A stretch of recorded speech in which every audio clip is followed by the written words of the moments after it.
Après le dépôt d'une motion de censure contre le gouvernement par les députés de l'opposition tchadienne, le Conseil constitutionnel de ce pays a ordonné au Parlement de programmer l'examen de la dite pétition.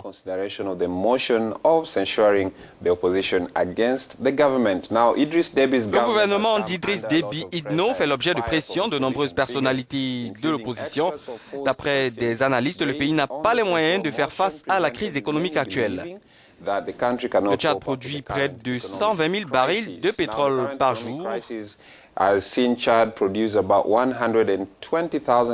affecté notamment par la chute des prix de l'or noir qui a provoqué une véritable crise financière dans ce pays.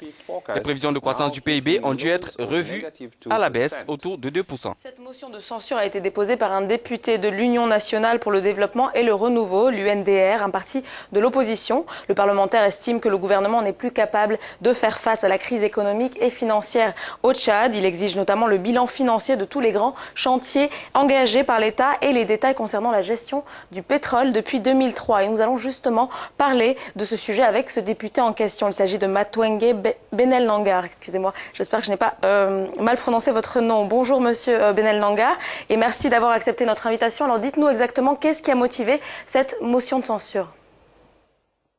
Nous sommes rendus compte que jamais le Tchad a atteint ce seuil d'instabilité socio-économique. Donc, il y a une crielle de questions que nous avons adressées au gouvernement. Pour nous, de l'opposition, c'était une chance pour ce gouvernement qui ne communique pas du tout. On lui a donné cette tribune pour qu'il puisse échanger, communiquer avec le peuple à travers les représentants que nous sommes. C'est ainsi que nous avons déposé la motion de censure contre ce gouvernement, qui a montré ses limites. Le vice-président de l'Assemblée nationale étant là, donc président de séance, a pris tout son temps pour livrer la quintessence de la motion à la plénière. Maintenant, le président de l'Assemblée, une fois, puisqu'il n'était pas là, ce jour, c'est le qui a assuré l'intérim, au lieu de le transmettre, cette motion, au gouvernement comme convenu, il a trouvé des subterfuges pour refuser d'envoyer la motion de censure. Et aujourd'hui, je suis fier parce que le Conseil constitutionnel nous a donné raison. Le Conseil constitutionnel a demandé aux grandes institutions de respecter les textes de la Constitution et des règlements intérieurs de leur fonctionnement. Donc, c'est un sujet de fierté et surtout également d'honorabilité pour les membres du Conseil constitutionnel, montrer face du monde que malgré qu'on peut appartenir à un parti qui dirige le pouvoir, que l'opposition saisit pour que le droit soit dit, on peut le faire. Et voilà la réalité, le Conseil constitutionnel a dit le droit. Monsieur Benel Nangar, vous dites être très conscient de la situation particulièrement critique au niveau économique et financier dans le pays. En quoi cette motion peut-elle aider à changer la donne selon vous? D'abord, nous voulons d'abord échanger avec le gouvernement. La trésorerie est si tendue. Les écoles sont restées fermées. Les fonctionnaires ne perçoivent pas du tout leur salaire à terme échu. Nous ne connaissons pas qu'est-ce que le pétrole nous donne réellement en termes de revenus. Donc nous voulons savoir.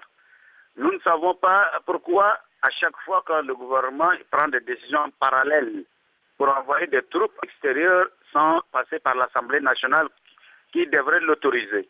Il y a tellement de questions pertinentes que nous voulons échanger avec ce gouvernement parce que quand le pays est dans une telle impasse, il ne faut pas rester en dehors de la réalité.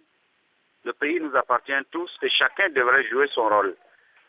Il est de bonne loi que nous puissions échanger avec le gouvernement et tirer les sonnettes d'alarme pour ne pas que la courbe qui est en train de se dessiner prenne une autre trajectoire.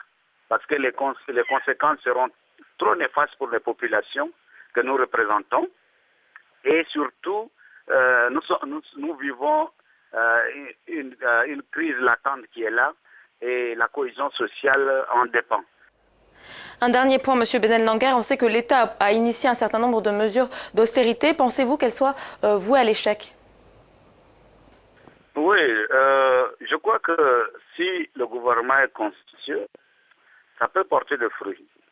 Parce que le gouvernement voulait d'abord de discuter, échanger avec les partenaires sociaux et faire une communication avec les parlementaires. Ça lui permettrait de corriger les tirs avant de prendre de telles mesures. Or, le gouvernement a pris ces mesures-là sans concertation. Et voilà que les conséquences sont là. Elles sont là, parlantes. Donc, il faut rapidement trouver une porte de sortie. Il faut que nous discutions humblement de ça. Donc, et je vous informe également qu'au niveau des hôpitaux, tout est fermé.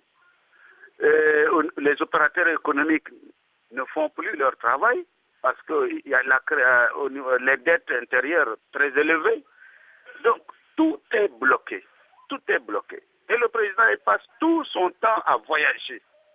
À chaque fois que vous posez la question au gouvernement, c'est la baisse du baril du pétrole, c'est notre intervention chez les pays amis ici à cause de Boko Haram. Non, ça c'est de faux fiants. Pourquoi eux qui vivent ce marasme économique également et qui vivent cette réalité de Boko Haram continuent à payer normalement le salaire des fonctionnaires et nous qui partons simplement en intervention qui ne pouvons pas le payer. Il y a un problème. Well, thank you very much. Merci d'avoir été des nôtres. C'était le député tchadien